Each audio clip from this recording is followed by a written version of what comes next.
Pharmacist मित्रांनो, नमस्कार.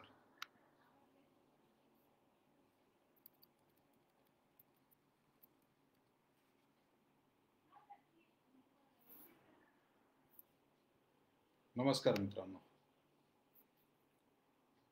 मी आज तुमच्या समोर पुन्हा एकदा लाईव्ह आलो आहे आणि सगळ्यांना जवळपास विषयही समजलाच असेल की मी आज आत्ता लाईव्ह का आलोय. काल जो प्रचाराच्या नावाखाली मनोरंजनाचा किंवा जो तमाशा काल या लोकांनी उभा केला, त्यामध्ये काही टेक्निकल मुद्द्यांवरती बोलण्यासाठी मी तुमच्या समोर आलो आहे. आपण प्रचार करताना काय बोलावं, किती फेकावं, हे काय राजकीय इलेक्शन नाहीये, हे फार्मसी काउन्सिलचं इलेक्शन आहे, फार्मसी काउन्सिलची निवडणूक आहे आणि फार्मसी काउन्सिल म्हणजे आम्हा फार्मसिस्टसाठी मंदिर आहे आणि या ठिकाणी जाणारे लोक हे राजकारणी नसून प्रोफेशनल्स आहेत किंवा प्रोफेशनली वागणारे लोक हवेत. याचं भान सत्ताधाऱ्यांच्या प्रचार सभेमध्ये अजिबात दिसलं नाही. शेवटी त्यांनी पॅनल दिलाय, आम्हीही पॅनल दिलाय, अजूनही अनेक फार्मासिस्टने पॅनल दिलाय. परंतु आपण काय बोललं पाहिजे, फार्मसीची कशा प्रकारे आपण संवाद साधला पाहिजे, याचं सगळं ताळतंत्र सत्ताधाऱ्यांनी सोडलं. अर्थात याच्यात त्यांचा दोष नाहीये, कारण ज्या संघटनेने हा पॅनल दिलेला आहे ती संघटनाच मुळात अर्धी नॉन फार्मासिस्टची आणि अर्धी फार्मासिस्टची.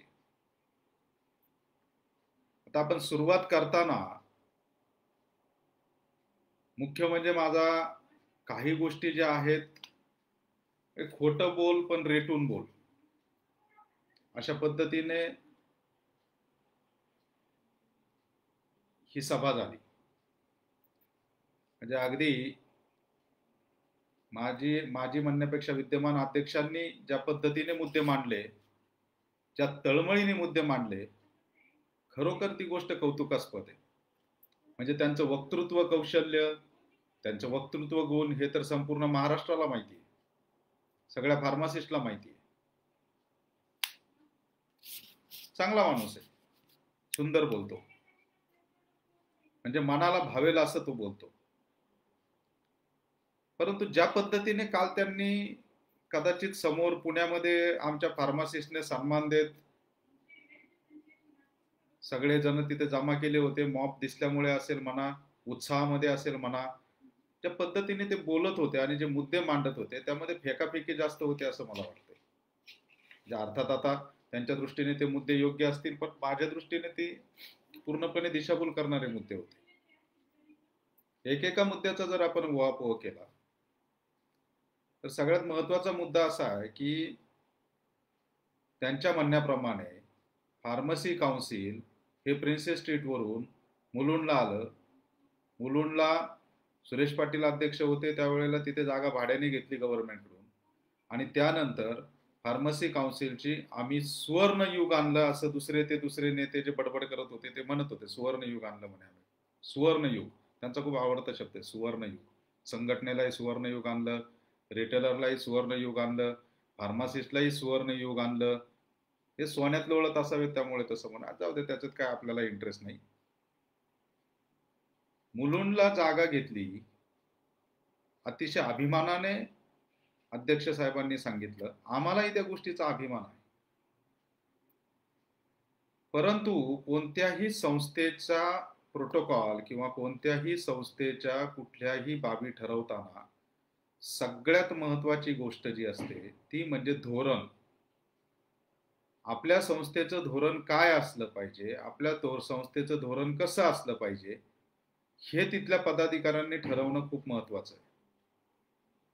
बोलता बोलता त्यांनी सांगितलं, इथून मागे यांची सत्ता येण्याच्या आधी पगार पण गव्हर्नमेंटकडे मागावे लागत होते.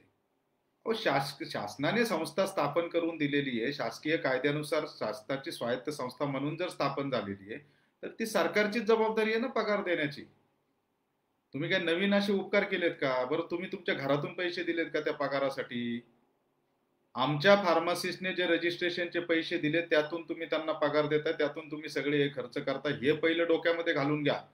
तुम्ही जे तावातावाने सांगितलं आम्ही हे केलं, आम्ही ते केलं, आम्ही अमुक केलं, आम्ही तमुक केलं, आम्ही हे घेतलं, आम्ही ते घेतलं, नुसतं घेतलंच, नुसता खर्चच केला. पण हा खर्च कोणाच्या पैशातून केला? तुम्ही तुमच्या खिशातून दिलेत का पैसे? तुम्ही त्यातून पैसे म्हणजे प्रत्येकाने तुमच्या संघटनेने पैसे दिले का? नाही. हा आमचा रजिस्ट्रेशनचा पैसा आहे आणि म्हणून आम्हाला प्रश्न विचारण्याचा अधिकार आहे. ही जी फार्मसी काउन्सिल आहे तिचा आत्मा म्हणजे फार्मासिस्ट, आणि तिच्या त्या फार्मासिस्टने केलेल्या रजिस्ट्रेशनच्या पैशातून आणि रिन्युअलच्या पैशातून ह्या तुम्ही गप्पा मारताय मोठ्या मोठ्या, हे पहिलं डोक्यात घाला. अध्यक्ष साहेब, तुम्ही काय तुमच्या घरून पैसे नाही दिले, हा आमचा पैसा आहे, आणि जेव्हा आमच्या पैशाला धक्का लावता त्यावेळेला आम्हाला बोलण्याचा अधिकार आहे, हे पहिलं लक्षात घ्या. तुमच्या म्हणण्याप्रमाणे जागा खरेदी केली, शासनाला त्याच्या आधी प्रस्ताव दिला होता का? किंवा आम्हाला काउन्सिल शिफ्ट करायचंय त्यासाठी शासनाने चांगली जागा, शासनाकडे जर रेव्हेन्यू डिपार्टमेंटकडे किंवा शासनाच्या दुसऱ्या कुठल्या डिपार्टमेंटकडे जर जागा असेल तर शासनाने आम्हाला सुचवावी आणि आम्हाला शासनाच्या तर्फे जागा द्यावी. शासकीय संस्थांना शासनातर्फे जागा मिळते, तर जिल्हा बँकांना जागा मिळू शकते, महामंडळांना जागा मिळू शकते, स्वायत्त संस्थांना जागा मिळू शकते. मग फार्मसी काउन्सिलला जागा मिळत नव्हती का? ती मिळत असेलही, पण तुम्हाला ती जागा नको होती. तुम्हाला आलिशान मॉलमध्ये 16,000 रुपये स्क्वेअर फूटचा तिथे रेट चालू होता, त्यावेळेला तुम्ही त्यांना 20,000 रुपये स्क्वेअर फूटचा रेट दिलाय. 4,000 रुपये स्क्वेअर फूटचं काय केलं ते पहिलं सांगा, नंतर बाकीच्या गप्पा मारा.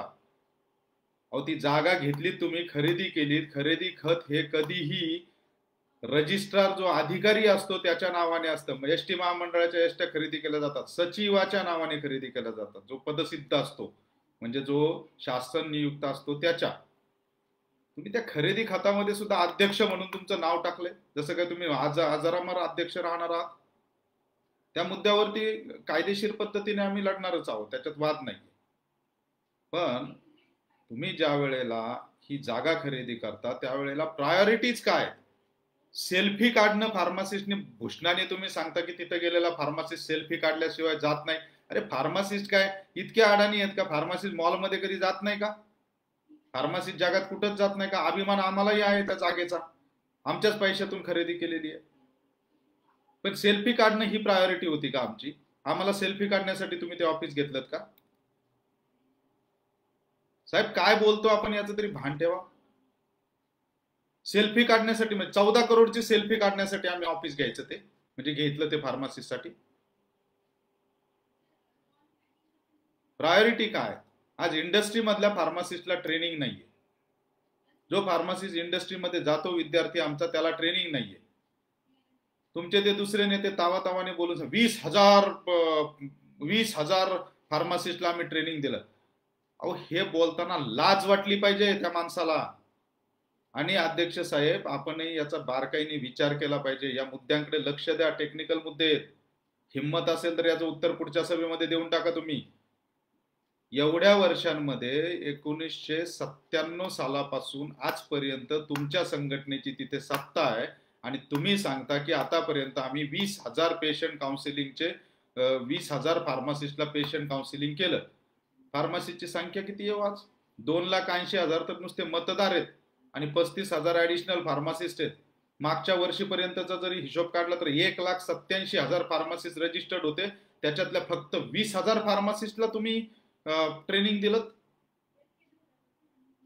बाकीच्या 1,60,000 1,67,000 लोकांचं काय? इंडस्ट्रीमध्ये काम करणाऱ्या लोकांचं काय? बरं, ते PCC course, advance PCC course तुम्ही सांगता, ऍडव्हान्स पीसीसी कोर्स काढला, पीसीसी कोर्स काढला. तुम्ही फक्त तुमच्या संघटनेला ते कोर्सेस दिलेत. माझ्याकडे तुमच्याच आरटीआय मध्ये दिलेली माहिती आहे, याच्यापैकी एकही कोर्स तुम्ही दुसऱ्या कुठल्याही कॉलेजला किंवा संघटनेला दिलेला नाही. तो फक्त तुमच्या संघटनेसाठी होता. म्हणजेच काउन्सिल तुम्ही 100% तुमच्या संघटनेच्या दावणीला बांधलेलं होतं. मग ट्रेनिंगची गोष्ट तुम्ही करता की आम्ही तिथे जागा घेतली त्याचं कारण आम्हाला ट्रेनिंग सेंटर काढायचंय. तुम्ही ट्रेनिंग सेंटर उभे करा ना, डिव्हिजनल ट्रेनिंग सेंटर. एवढ्या मोठ्या रकमेमध्ये डिव्हिजनल ट्रेनिंग सेंटर उभे राहिले असते. विद्यार्थ्यांना प्रत्यक्ष ट्रेनिंगची गरज आहे, ऑनलाईन ट्रेनिंगची गरज नाही. ऑनलाईन ट्रेनिंग विद्यार्थ्यांना भरपूर वेबिनार्स आहेत, कॉलेजेस घेत आहेत, इतर इंडस्ट्रियल प्रोफेशनलचे ट्रेनिंग सेशन्स असतात, तिथे ऑनलाईन ट्रेनिंग करतील ना. तुम्ही ऑनलाईन ट्रेनिंगची काळजी कशाला करता आमच्या विद्यार्थ्यांची? प्रत्यक्ष मशीन ट्रेनिंग गरजेचं आहे, त्याच्यासाठी लॅबोरेटरीज उभ्या करणं गरजेचं आहे, त्याच्यासाठी ट्रेनिंग सेंटर उभे करणं गरजेचं आहे. तुम्ही सांगता टीचर्सला आम्ही ट्रेनिंग देऊ काय? एवढे वर्ष काय झोपलेत? एवढे वर्ष काय तिथे आट्यापाट्या खेळताय? आजपर्यंत कधी त्या शिक्षकांचा विचार केला नाही, अकॅडमिकचा विचार केला नाही, आणि आज कॉलेजमध्ये जाऊन फुशारक्या मारताय की आम्ही असं करू, आम्ही तसं करू, ऍडव्हान्स ट्रेनिंग सेंटर काढू. तुम्ही जे जे उपक्रम काढताय ना, त्याच्या प्रत्येक उपक्रमामध्ये ही 14 करोडची जागा घेण्याऐवजी त्याऐवजी जर ट्रेनिंग सेंटर जर काढले असते ना, तर खूप आनंद वाटला असता अध्यक्ष साहेब. आताही तुम्ही तेच करताय. आताही तुम्ही काय स्वप्न दाखवताय? आपल्या काउन्सिलचं फार मोठं ऑडिटोरियम असणार. काय करायचं त्या ऑडिटोरियमचं? 10,000 रुपये भाड्याने मुंबईमध्ये सगळ्यात आलिशान ऑडिटोरियम मिळतं. एका टायमाला 10,000 रुपये. अशी काय रोज ट्रेनिंग सेंटर तुम्ही घेणार आहेत? भारीतलं भारी ऑडिटोरियम घेतलं तर महानगरपालिकेचं 15,000 20,000 रुपयाच्या रेटने पर डेच्या हिशोबाने ऑडिटोरियम मिळतं. पुण्यामध्ये मिळतं, औरंगाबादमध्ये मिळतं. तुम्ही तिथे आणा ना तुमचे वक्ते. त्याच्यासाठी आमचा 4-5 करोडचा अजून निधी खर्च करायचा आहे का तुम्हाला? ऑडिटोरियम बांधणार आहेत म्हणे, तिथे काय तमाशा करायचा आहे ऑडिटोरियम बांधून? वेबिनार घेणार म्हणे आम्ही, वेबिनार. डिस्टन्स लर्निंगसाठी काय कॉन्ट्रोवर्सी बोलता, किती थापा मारता. मी आजपर्यंत अध्यक्ष साहेब तुमच्याविषयी बोललो नाही. मला तुमच्याविषयी नितांत आदर आहे. तुम्ही एक चांगले फार्मासिस्ट आहात, तुमच्याविषयी नितांत आदर आहे, आणि तुम्ही व्यक्ती म्हणून अतिशय सुंदर व्यक्तिमत्व आहात. तुमचं कौतुक करावं तेवढं कमी आहे. तुम्ही खूप एक व्यक्तिमत्व चांगलं आहे, फार्मासिस्ट म्हणून चांगलं आहे, फार्मासिस्ट विषयीची तळमळ आहे. पण अध्यक्ष साहेब तुम्ही कॉन्ट्रोवर्सी बोलताय. एका साईडला सांगताय आलिशान आणि एकदम ऍडव्हान्स ऑडिटोरियम आम्हाला बनवायचे. कशासाठी? तर डिस्टन्स लर्निंगसाठी. डिस्टन्स लर्निंगसाठी ऑडिटोरियम कशासाठी पाहिजे सांगा? डिस्टन्स लर्निंगची लॅब उभी करू शकत नाही छोट्या पैशामध्ये? आपण स्वप्न काय बघताय? तुम्ही सांगता की आम्ही ड्रग इन्फॉर्मेशन सेंटर काढलं आणि त्याच्यावरती डिस्क्लेमर आम्ही देतो की आम्ही या इन्फॉर्मेशनची जबाबदारी घेतो, आणि तुम्ही खुशाल सांगता की गुगलवरती सर्च केलेल्या प्रत्येक साईटच्या खाली डिस्क्लेमर असतो की याची जबाबदारी आमची नाही. साहेब, युएस नॅशनल लायब्ररी म्हणून जी आहे ते फुकटमध्ये ड्रग इन्फॉर्मेशन डाटा देतात जगाला, आणि त्याची जबाबदारी ते घेतात. त्याच्यानंतर नॅशनल हेल्थ पोर्टल आहे युकेचं, युएसचं पण आहे. त्या नॅशनल हेल्थ पोर्टलवर पण सगळी इन्फॉर्मेशन फुकटमध्ये मिळते गुगलवरती. त्यानंतर cdc.gov म्हणून साईट आहे, ती सुद्धा म्हणजे centre for disease control and prevention जे आहे युएस गव्हर्नमेंटचं, तिथे सुद्धा सगळ्या ऍडव्हान्स ड्रगची सगळी माहिती जगातली जी आहे ना ती तिथे अवेलेबल असते.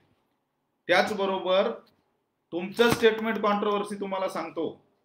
आमच्या सभासदांकडून तुम्ही काल ते नॉन फार्मासिस्ट बडबड करत होता तिथे. खरं तर फार्मसीच्या व्यासपीठावरती, फार्मसी काउन्सिलच्या व्यासपीठावरती नॉन फार्मासिस्टने लुडबुड केलीच नाही पाहिजे, पण तो तिथे बडबड करत होता. म्हणे आम्ही सभासद फी घेतो कारण आम्ही रिटेलरला आणि फार्मासिस्टला ड्रग इन्फॉर्मेशन देतो, लिफलेट पाठवतो, प्रॉडक्टची माहिती पाठवतो. मग ती फी कशासाठी घेता तुमची संघटना? संघटनेकडून तुम्ही पाठवता ना, इन्फॉर्मेशन देता ना, एज्युकेट करता ना, आम्हाला उपकार करता आमच्यावरती. मग परत काउन्सिलमध्ये त्याच्यावरती खर्च करता महिन्याला. साहेब, कॉन्ट्रोवर्सी स्टेटमेंट दिलेत सगळे तुम्ही. एकतर तुम्ही खोटं बोलताय की कुठेही गुगलवरती ऑथेंटिकेटेड डाटा नाही, तुमचे लोक काय आकाशातून, चंद्रावरून, मंगळावरून डाटा आणतात का? अहो, मी सुद्धा बीफार्म झालोय, मी सुद्धा शिकलोय, चांगल्या कॉलेजमधून शिकलोय, मी इंडस्ट्रीमध्ये काम करतो. आम्ही गुगलवरतीच डाटा शोधतो, तुमचेही लोक गुगलवरतीच डाटा शोधतात आणि आम्हाला सांगतात. तुम्ही सांगता आम्हाला डॉक्टरांचे मेल येतात. डॉक्टरांसाठी फार्मसी काउन्सिल आहे का? आपण काय बोलतो याचा तरी विचार करायचा. पेशंट काउन्सिलिंगचा कोर्स आजपर्यंत तुम्ही कधी संघटना सोडून दुसरं कोणाला दिला नाही. इतर 3,50,000 फार्मासिस्टने पैसे नाही दिले का? तुमच्या संघटनेसाठी पैसे दिले का? आम्ही उधळायला दिले का पैसे तुम्हाला? थोडं तरी आहे साहेब, थोडं तरी वाटू द्या, थोडं तरी वाटू द्या बोलताना. जोशामध्ये तुम्ही बोलता इथपर्यंत ठीक आहे, आम्ही तुम्हाला दादा म्हणतो, आम्ही तुम्हाला मोठे भाऊ म्हणतो, पण आता तरी फार्मासिस्टला वेड बनवायचं बंद करा. ते ड्रग इन्फॉर्मेशन सेंटर बंद करून टाका. गुगलवरती सगळं मिळतंय.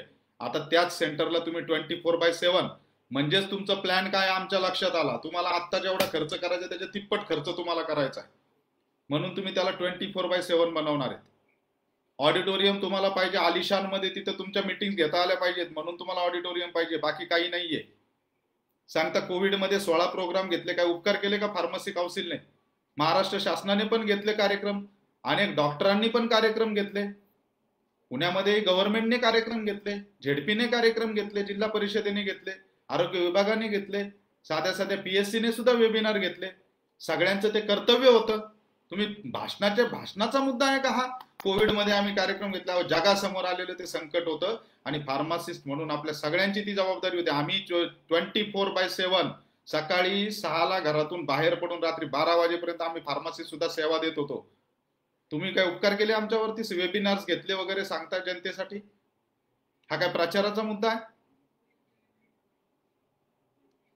खोटं किती बोलायचं याला तरी लिमिट असं वाटतंय. तुम्हाला ऑडिटोरियम मध्ये पैसे खायचेत, तिथे तुम्हाला आलिशान सगळं करायचंय, त्या आलिशान गोष्टी फार्मासिस्टला नकोय. फार्मासिस्टला जॉब पाहिजे. देता आमच्या विद्यार्थ्यांना जॉब? किती विद्यार्थ्यांना जॉब दिलेत तुम्ही? पगाराची हमी देता आमच्या विद्यार्थ्यांना? तावातावाने बोलताना निदान जाणीव ठेवायची की आपण काय बोलतोय, कोणत्या गोष्टींवरती आपण बोलतोय. तुमची सुरुवातच मुळात भाषणाची तुम्ही काय केलीत अध्यक्ष साहेब, तुम्ही पुन्हा एकदा तुमचं भाषण ऐका. आज मी तुमच्यावरतीच बोलणार आहे. आजपर्यंत मी प्रचारामध्ये तुमच्याविषयी बोललो नाही, तुमच्यावरती बोललो नाही, पण काल तुमचं भाषण ऐकल्यानंतर मात्र राहवलं नाही. मी एक फार्मासिस्ट म्हणून जाब विचारतोय. बाकी पॅनल वगैरे विषय सोडून द्या. मी कोणाचा प्रचार करण्यासाठी तुमच्या समोर इथे आलेलो नाही, तुम्हाला जाब विचारण्यासाठी आलोय. एका साध्या प्रश्नाचं उत्तर द्या. चला, तुम्ही भाषणाची सुरुवात काय केलीत? 2012ला तुम्ही अध्यक्षपदाचा चार्ज घेताना आमच्या संघटनेने दिलेल्या सगळ्या सूचनांचं पालन करत मी कारभार केला. संघटनेच्या तालावर नाचण्यासाठी आम्ही तुम्हाला अध्यक्ष केलं होतं का? फार्मसीचे प्रश्न, फार्मसीच्या उद्धारासाठी अध्यक्ष केलं होतं का? जागा घेऊन आलिशानपणे सेल्फी काढण्यासाठी तुम्हाला अध्यक्ष केलं होतं?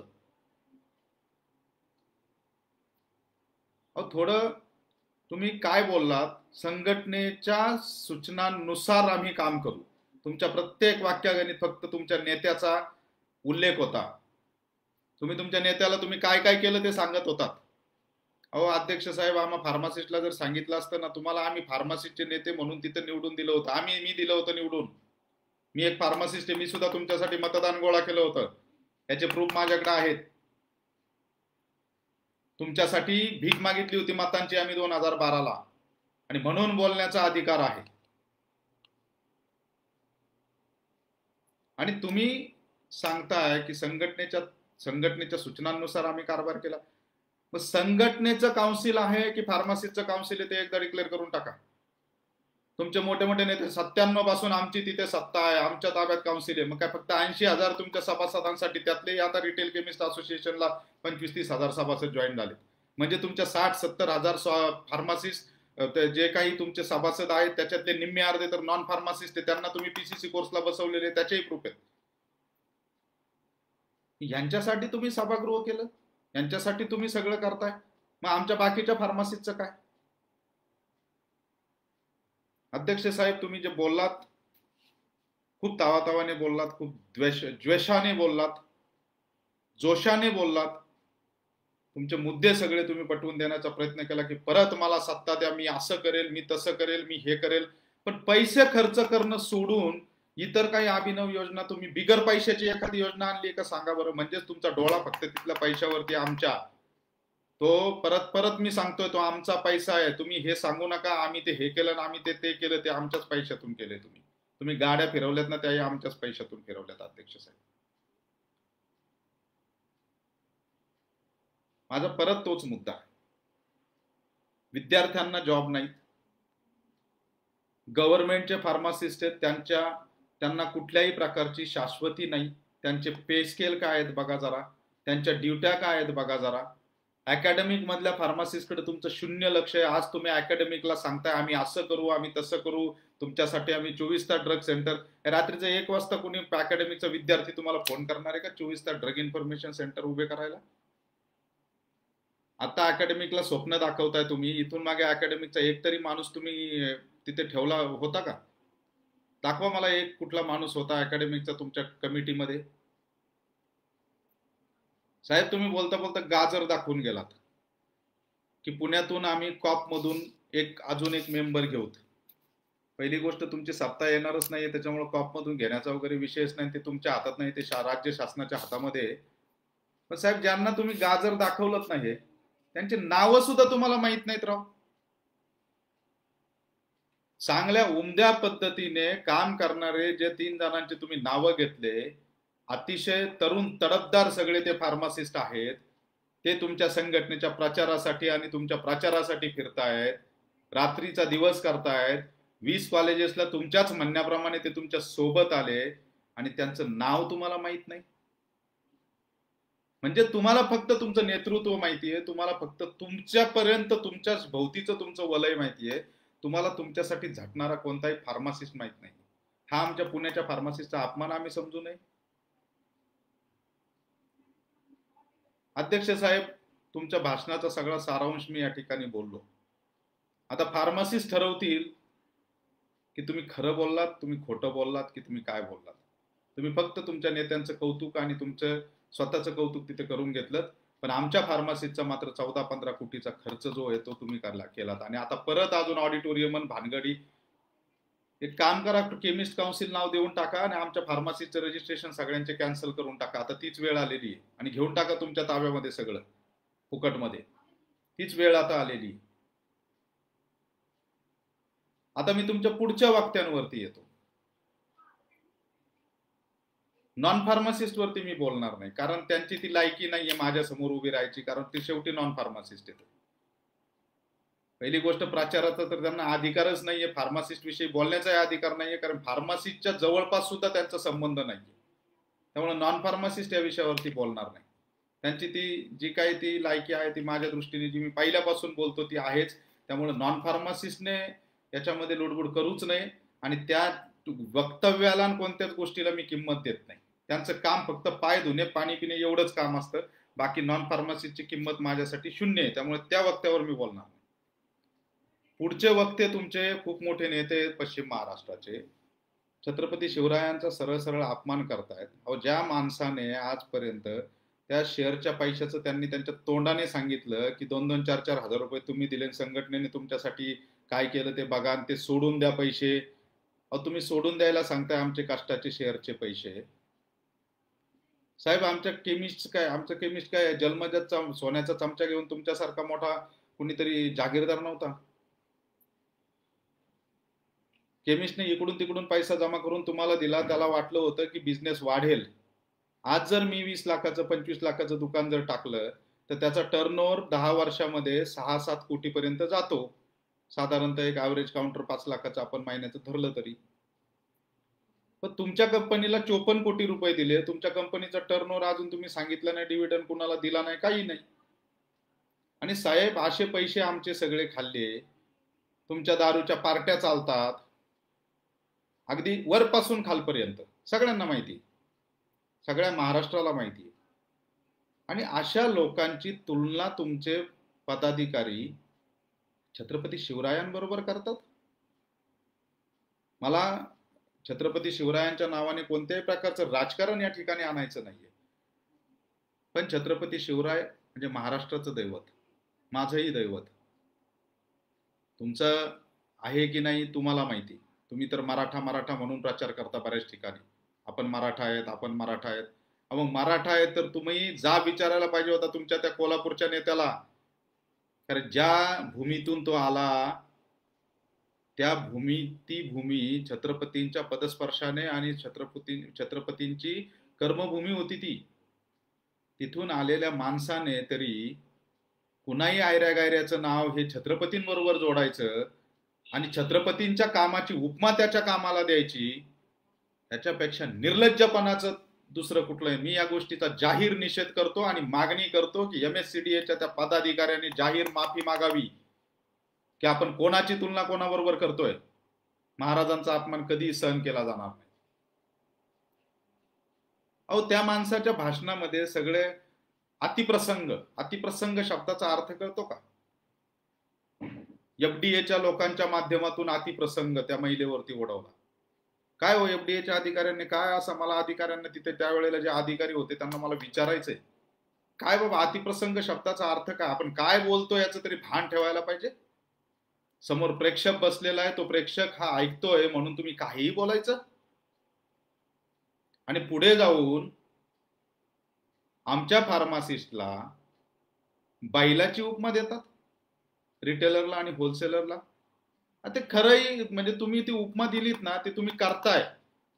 तुम्ही आमच्या रिटेलरला आणि होलसेलरला गुलाम बनवून ठेवलाय.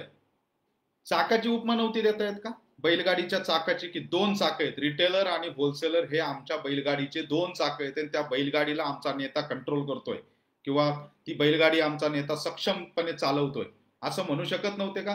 म्हणजे डोक्यात जी घाण आहे ना, ती घाण बाहेर पडली. यातून प्रवृत्ती दिसते साहेब. तुम्ही सरळ बैल शब्द वापरता, रिटेलरला बैल म्हणता, होलसेलरला बैल म्हणता. या 2 बैलांना काय तर म्हणे आमचा नेता हे करतोय. रिटेलरने या विषयावरती आता लक्ष दिलं पाहिजे की हे यांच्या डोक्यातली घाण तुमच्या समोर हे लोक काढतायत इलेक्शनच्या नादामध्ये. यांना मस्ती आली आता. काय म्हणाला तुमचा नेता? अजून 60,000 मतदान गोळा करून देणार. आम्ही काय बांगड्या भरून बसलोय की आम्ही काय साड्या घालून बसलोय इथे? तुमची दादागिरी सांगताय, तुमची संघटनेची दादागिरी सांगताय. संघटनेचे सभासद पुणे जिल्ह्यामध्ये किती येतात, संघटनेचे सभासद पश्चिम महाराष्ट्रामध्ये किती येते मोजा. आपण तुमचे निम्मे सभासद इथे 40,000 सभासद तुमचे आहेत असं गृहीत धरू. बाकीचे फार्मासिस्ट काय तुमच्या दावणीला बांधलेले. तुम्ही सांगता 60,000 मतदान गोळा करणार.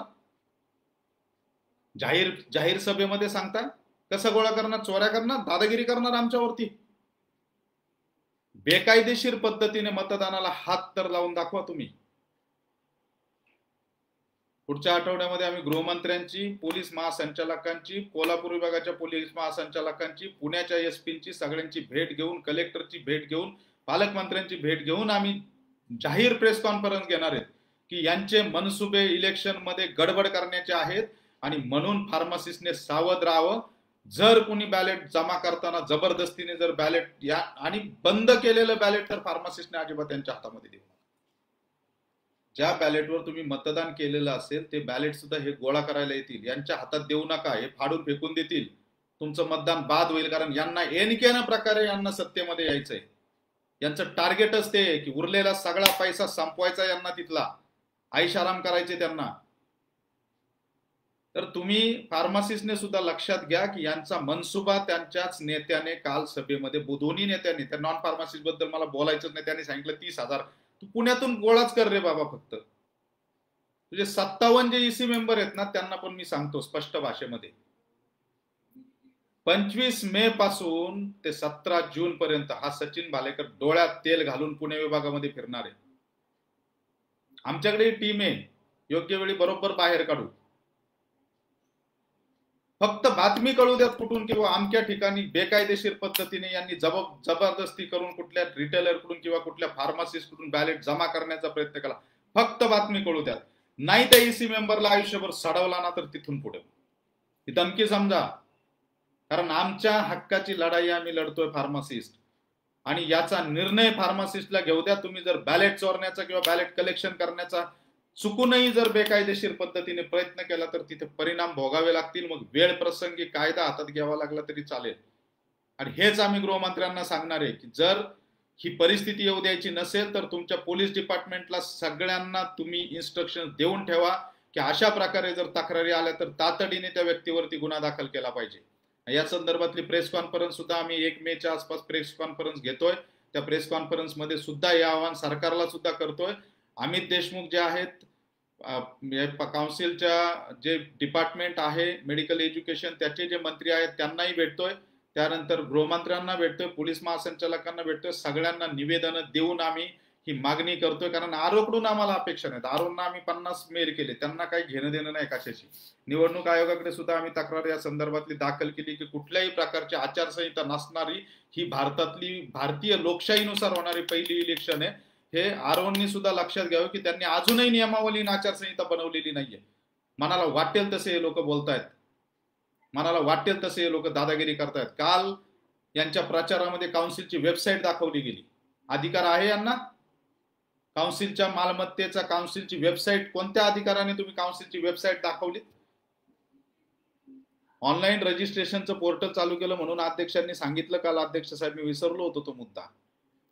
तुम्ही त्या वेबसाईटमध्ये काय काय रजिस्ट्रेशनच्या प्रणालीमध्ये काय काय लूपहोल्स ठेवलेत हे बरे सांगितले नाहीत. बोगस फार्मासिस्ट बनवण्याचा तुम्ही कारखाना काढलात आणि तुमचा तो अडाणी सांगतो की बोगस फार्मासिस्ट सापडले की आम्हाला कळवा. अरे नॉन फार्मासिस्टला कळवण्या इतपत आम्ही काय बांगड्या भरल्यात का? बोगस फार्मासिस्ट आम्हाला सांगितलं सापडल्यावरती तुझ्यापर्यंत येणार आहे का आम्ही? बोगस फार्मासिस्ट जे आहे ते ज्या वेळेला आम्हाला सापडतील ना, सापडणार तर आहेतच, काढणार तर आहोतच सगळं. एकदा सत्ता बदल हो द्या, नाही सगळे तुरुंगात गेले तर तिथून पुढे या बोगस फार्मासिस्टला शोधायचं काम आम्ही आमचं करू. नॉन फार्मासिस्टची गरज नाही आम्हाला त्यासाठी. त्याची काळजी तुम्ही करूच नका अजिबात. नॉन फार्मासिस्टने आता रिटायरमेंट घेऊन ये ना, इलेक्शन पर्यंत घरात बसला तरी चालेल. आणि पुन्हा एकदा सांगतो, बॅलेट कलेक्शनच्या नादी लागू नका. जर लागलात तर मग गाठ ही फार्मासिस्टची असेल.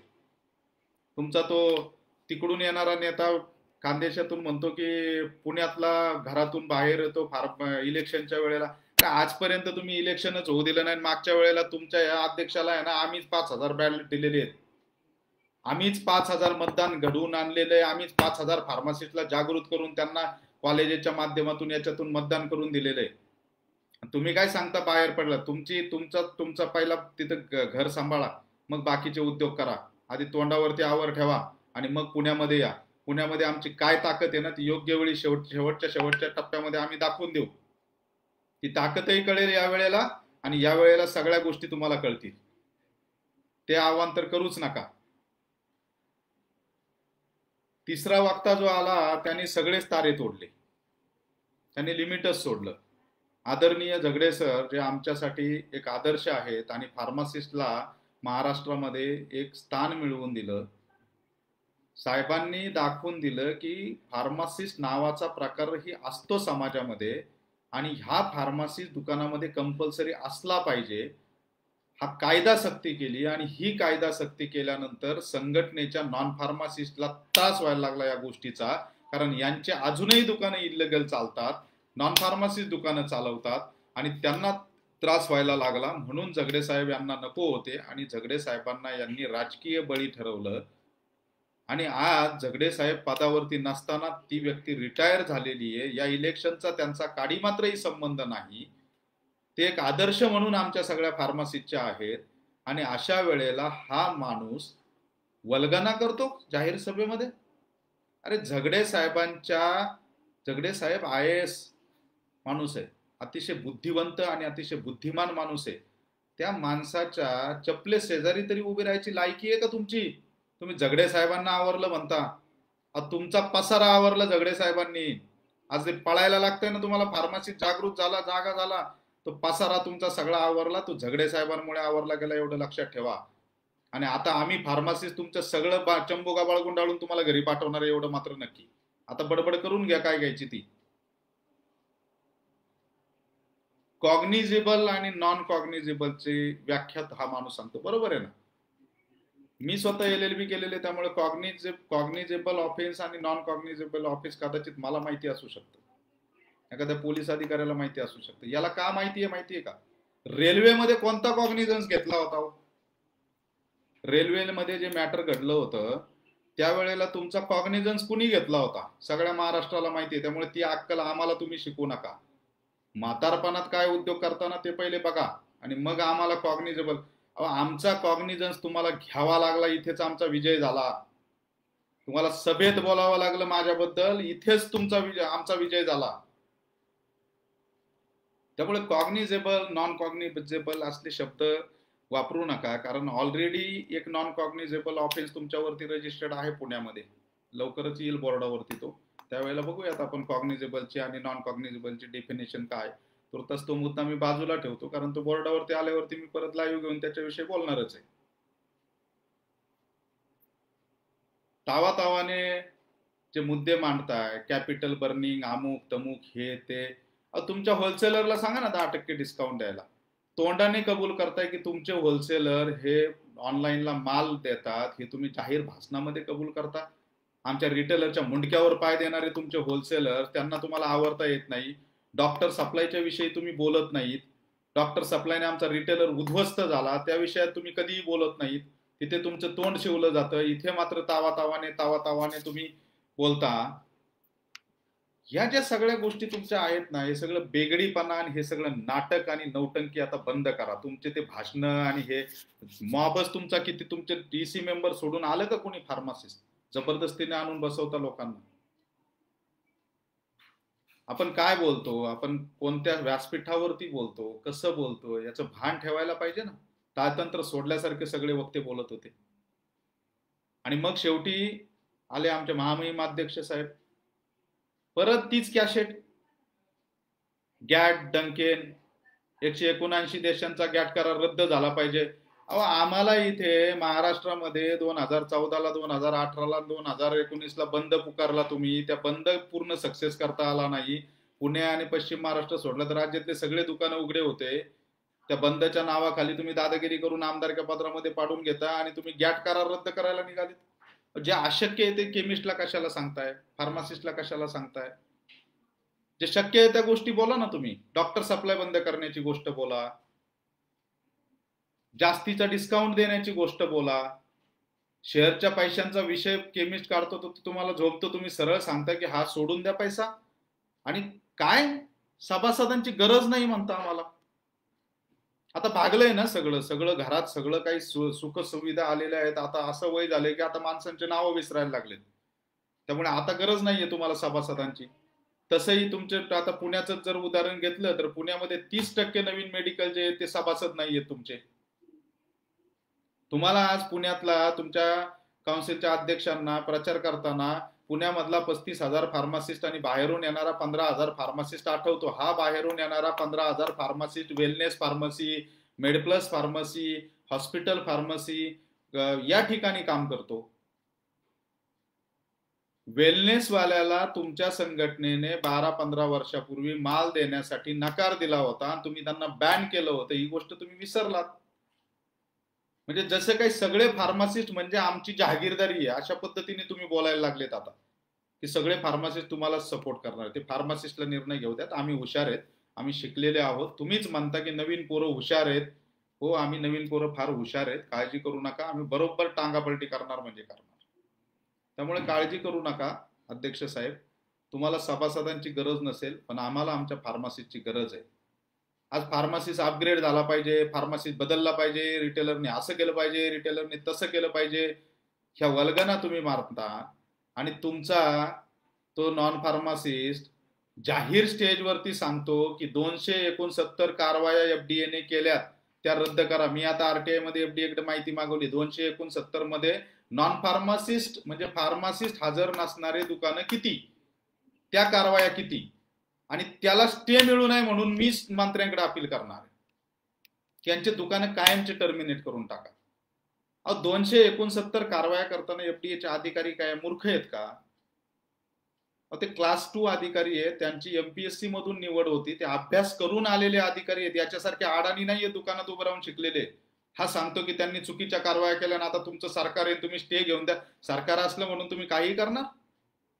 ठीक आहे ना, 269 मधल्या आपण एक 60-70 कारवाया चुकीच्या झाल्या असं गृहीत धरू. का असेल काय एफडीएने केल्या असतील चुकीच्या, पण 100, 150, 200 तर कारवाया योग्य असतील का? अधिकारी मूर्ख आहेत? अधिकारी कसे कारवाया करतात? निदान आपण अधिकाऱ्यांबद्दल बोलतोय, कोणाला दोष देतोय आणि सरकार असलं म्हणून काही करणार का? म्हणजे यांनी काही चोऱ्या करायच्या, जनतेच्या लाईफशी खेळायचं, आरोग्याशी खेळायचं, आणि तरीही या नॉन फार्मसीच्या दुकानांना स्टे घेऊन तुम्ही अभय द्यायचं. हे काम तुम्ही करताय. आमच्या फार्मासिस्टनी चूक केल्यावरती बरे तुम्ही समोर येत नाहीत. साहेब, आज तुम्ही प्रचार करत फिरताय, तुमच्या उमेदवारांचे नावच तुम्हाला माहिती नाहीत. आम्हालाच आता आश्चर्य वाटायला लागले की सोनाली बेंद्रेला कधी तुम्ही उमेदवारी दिली. आम्ही तिला गमतीने सोनाली मावशी म्हणतो. सोनाली मावशींना कधी उमेदवारी दिली बेंद्रेंना आम्हाला नाही माहिती. तुम्ही आता जाहीर केलं काल. अशोक आहिरे कोण आहे आम्हालाच कल्पना नाही. तुमच्या जो माणूस तुमचा मी बडवाय म्हणतो आणि तुम्हाला विठ्ठल म्हणतो, त्याचं नाव तुम्हाला नीट घेता येत नाही. तुमचे अध्यक्ष जो माणूस 20 कॉलेजेसमध्ये तुमच्याबरोबर त्यांच्याबरोबर फिरतोय प्रचाराला, त्याचं नाव अध्यक्षांना माहिती नाही. त्याचं नाव सगळ्या पुण्याला माहितीये. नवीन आलेल्या फार्मासिस्टला सुद्धा त्या व्यक्तीचं, त्या तरुणाचं नाव माहितीये. कारण का माहितीये का? तो तरुण फार्मासिस्टसाठी लढतोय.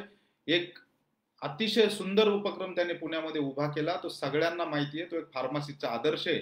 तो तुमच्या बरोबर 20 कॉलेजेसला आला तरी तुम्हाला त्याचं नाव माहिती नाही. कारण काय माहितीये का? तुमच्या डोक्यात एकतर मस्ती गेलेली आहे की बाबा आम्ही म्हणजे नेते, आम्ही कोणाचं नाव वगैरे लक्षात ठेवायचं नाही.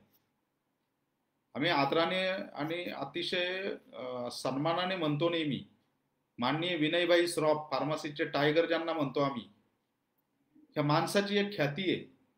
त्यांनी आजपर्यंत ज्यांना ज्यांना महाराष्ट्रामध्ये मागच्या 40 वर्षामध्ये मदत केली आणि ज्यांनी ज्यांनी त्यांच्याशी संपर्क केला, त्या प्रत्येक माणसाचं पूर्ण नाव, त्याचा व्यवसाय, त्याच्या मेडिकलचं नाव त्या माणसाला तोंडपाठ असतं. काउन्सिलचे विद्यमान उपाध्यक्ष आहेत ते. आज असे नेते सुद्धा तुम्ही बाजूला काढलेत, अशा नेत्यांवरती सुद्धा तुम्ही अन्याय केलात आणि असे लोक समाजाला आणि फार्मासिस्टला गरजेचे आहेत. त्यांचं आता मी उदाहरण का दिलं? त्यांचा काही संबंध नाही या गोष्टीशी. त्यांचं उदाहरण का दिलं? कारण त्यांची नाव लक्षात ठेवण्याची पद्धती म्हणा किंवा त्यांची जी समाजाशी किंवा जी फार्मासिस्टची बांधिलकी आहे, ती बांधिलकी त्यातून दिसते. तुम्हाला बांधिलकीच नाही ना. जो पैसे देईल त्याचं नाव तुम्ही लक्षात ठेवणार. अजून काय म्हटले ते तुमचे मानत म्हणे, काय तर म्हणे मी ते जागा विकणार आहे काउन्सिलची. अरे जसं तुम्हाला राग येतो ना, फार्मासिस्ट आता तुमचे व्हिडिओ व्हायरल करतायत, ते पण सत्य व्हिडिओ व्हायरल करतायत. तुमच्यात हिंमत असेल तर हेही सांगा की मी ते बोललो, पण त्यातून ट्रेनिंग सेंटर्स 4 ठिकाणी राज्यामध्ये मोठे मोठे ट्रेनिंग सेंटर्स उभे करण्याचं माझं स्वप्न आहे. त्यासाठी तुमच्या काउन्सिलने नाही जागा दिली ना, जर तुमच्या काउन्सिलने नाही पैसे दिले तरी माझं ते स्वप्न आहे. मी इंडस्ट्रीकडे भीक मागेल, माझ्या फार्मासिस्टकडे भीक मागेल, राज्यभर फिरेल, पण ट्रेनिंग सेंटर माझ्या विद्यार्थ्यांसाठी उभं करल्याशिवाय राहणार नाही. हे माझं स्वप्न आहे फार्मासिस्ट म्हणून. त्यासाठी काउन्सिलचे सत्तेचीच गरज आहे, अशातला भाग नाही. तुम्हाला जर परत सत्ता मिळते, तुम्ही लूटमार चालूच करणार आहेत तुमची. स्वतःच्या तोंडाने तो माणूस सांगतोय आता तिथं 22 करोडची काय करेल. 22 करोड म्हणजे तुम्ही लोन घेणार आहेत का त्याच्यावरती, आमच्या फार्मसीच्या नावावरती? काय अध्यक्षांनी सांगितलं ते इन्शुरन्स देणार आहेत. अहो मालक, 187 रुपयाला इन्शुरन्स मिळतो 2 लाखाचा ऍक्सिडेंटल इन्शुरन्स. तो आमच्याच पैशातून तुम्ही देणार, तुम्ही काय उपकार करणार आहे आमच्यावरती? त्यापेक्षा ट्रेनिंग, परत एकदा सांगतो, ट्रेनिंग द्या आमच्या फार्मासिस्टला, त्यांना उभं करा, जॉब द्या आमच्या फार्मासिस्टला. आहे का हिंमत तुमच्यात? 54 करोड मध्ये एक मॅन्युफॅक्चरिंग युनिट खूप मोठं उभं राहतं. तेवढं जरी केलं असतं ना, तर कमीत कमी माझ्या फार्मसी कॉलेजेस मधल्या 51 फार्मसी कॉलेज, 101 फार्मसी कॉलेजेसच्या विद्यार्थ्यांना तिथे ट्रेनिंग घेता आलं असतं. तर तुम्हाला तेही करता आलं नाही. तुम्ही 54 करोड गुरुदक्षिणा मिळाल्यासारखं तुम्ही त्या 54 करोडचा धुराडा करून टाकला. आता शेअरचे पैसे रिटेलरने विसरून जा. रिटेलरला काय शेअरचे पैसे आता मिळतील असं स्वप्नातही बघू नका. कालच साहेबांनी डिक्लेअर करून टाकलं किंवा तुमच्या शेअरचे पैसे काय आता मिळणार नाहीत. म्हणजे तुमचा कचरा करून टाकला रिटेलरचा सगळ्या. शेअर्सचे पैसे हे स्वप्न झालं तुमचं. त्यामुळे आता ते तर विसरूनच जायचं. ते तर परत नावच घ्यायचं नाही तुम्ही त्या शेअरच्या पैशाचं. तसंही ते काही देणारच नाहीये. त्यामुळे ह्या ज्या गोष्टी आहेत, मोठ्या मोठ्या गप्पा मारायच्या, गॅट डंकेन, आणि काय ते हल्ला बोल कारण आहे ना त्याच्या मागे. आमदारकी आली ना सर, पुन्हा संपाची घोषणा, पुन्हा हल्लाबोलची घोषणा. 2024 आला आता. कुठेतरी उपद्रव मूल्य दिसलं पाहिजे. जर देश पातळीवरती हल्लाबोल केला, देश पातळीवरती धिंगाणा घातला, तर साहेब कुठेतरी सरकारच्या नजरेमध्ये येतील. मग राज्यसभा मिळू शकते, परत आमदारकी मिळू शकते, काही होऊ शकतं ना. तुमचा फक्त वापर, त्यांनी सांगितलं ना साहेबांनी, तुम्ही बैल आहेत असं सांगितलं त्यांनी. काय उद्गार काढले? रिटेलर आणि होलसेलर बैल आहेत आणि कासरा कोणाच्या हातामध्ये? या साहेबांच्या हातामध्ये कासरा आहे. तुमची व्यसन कशी ओढायची ते त्यांना माहिती आहे ना, आणि कसं सत्ता पदरात पाडून घ्यायची, कसं पैसा पदरात पाडून घ्यायचा. खुशाल म्हणतात कमिशनचा उल्लेख केला त्यांनी. आम्ही त्यांना सांगितलं आम्हाला काही देऊ नका, म्हणजेच तुम्ही घेता का कमिशन? तुम्हीच जाहीर केलं ना, आम्ही नाही काय बोलत आहे आता. आम्हाला बोलायची गरज पण नाही, कारण सगळ्यांना माहिती आहे काय काय व्यवसाय चालतो, काय व्यवहार चालतो ना, हे संपूर्ण महाराष्ट्राला माहिती आहे. फक्त आता आमच्या काउन्सिलला मुक्त करा तुम्ही, आणि तुम्ही सगळ्यांनी रिटायरमेंट घ्या. आता नावं विसरायला लागलेत, काही दिवसांनी सगळंच विसरताल. त्यापेक्षा आत्ताच रिटायरमेंट घेतलेली बरी. आणि तसंही आता तरुण पिढीला पुढे गेलं पाहिजे. MSCDAचा अध्यक्ष सुद्धा नवीन झाला पाहिजे, नवीन रक्ताचा झाला पाहिजे. बस झाला, आता तुम्ही रिटायरमेंट घ्या. आज आपण जेव्हा एखाद्या मोठ्या व्यासपीठावर बोलतो, तुमचे वय खूप मोठे आहेत माझ्यापेक्षा, मला सल्ला देण्याचा अधिकार नाहीये तुम्हाला. वयाचा विचार केला तर वयाचा मी नेहमी सन्मान ठेवतो, पण या वयाचा विचार करता तुम्ही आता रिटायरमेंट घ्यावी हे पण योग्यच आहे. कारण आता द्या तरुणांना थोडी संधी द्या. एवढाच एक सल्ला देण्याचा नाही अधिकार, पण एक चळवळीतला कार्यकर्ता म्हणून मी तुम्हाला सांगतोय. आणि पुन्हा एकदा यांनी काल ज्या वल्गना केल्या त्या गोष्टीचा निषेध करतो. मी सगळ्या पॅनल्स बरोबर सध्या बोलतोय, आणि लवकरच महाराष्ट्रातल्या सगळ्या फार्मासिस्टला एकत्रित करून एक निषेध सभा शक्यतो 1 मेच्या दरम्यान आम्ही घेण्याचा प्रयत्न करतोय. त्या निषेध सभेमध्ये यांचा जाहीर निषेध केला जाईल. फार्मासिस्टचा अपमान करणाऱ्यांना, झगडे साहेबांसारख्या आदरणीय व्यक्तिमत्वाचा अपमान करणाऱ्यांना, महाराष्ट्र राष्ट्र नव्हे विश्वाचा आराध्य दैवत असणाऱ्या शिवछत्रपतींचा अपमान करणाऱ्यांना, किंवा त्यांची तुलना, छत्रपतींची तुलना ही एखाद्या ऐऱ्यागैऱ्या बरोबर करणाऱ्यांना कधीही महाराष्ट्रातला फार्मासिस्ट माफ करणार नाही. मतपत्रिकेतून ते दिसेलच. पुन्हा एकदा या लाईव्हच्या निमित्ताने मी जाहीर चेतावणी देतोय, महाराष्ट्रामध्ये कुठल्याही संघटनेच्या पदाधिकाऱ्याने कुठल्याही भक्तीमध्ये, कुठल्याही आमिषामध्ये किंवा कुठल्याही प्रकारे पदाच्या अभिलाषेला बळी न पडता,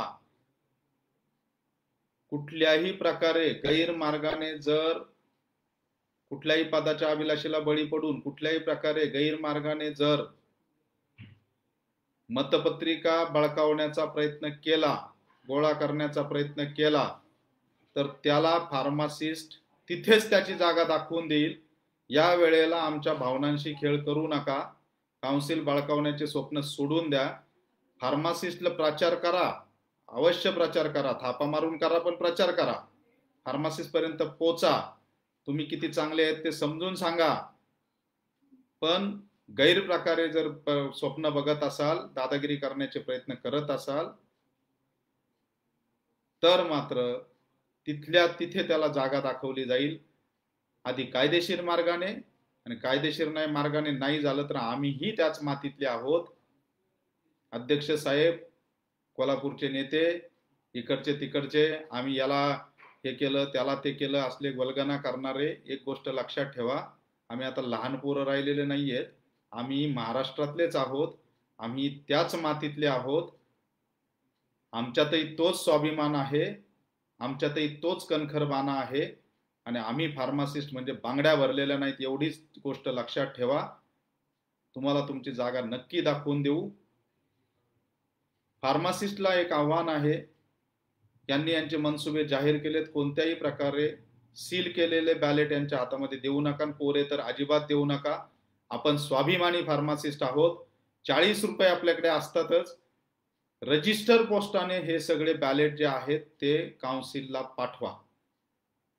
कुठल्याही प्रकारे यांच्या हातामध्ये देऊ नका, आणि रजिस्टर पोस्टानेच पाठवा, कारण तिथेही गाळ होण्याचे चान्सेस आहेत. त्यामुळे फक्त रजिस्टर पोस्टाने पाठवा, आणि तसं नसेल तर स्वतः तिथे जाऊन देऊन या आणि रिसीट घ्या. पण या वेळेला कोणावरती विश्वास ठेवू नका, कोणाच्याही हातामध्ये बॅलेट देऊ नका. आपल्याला बदल घडवायचा आहे, आणि हा बदल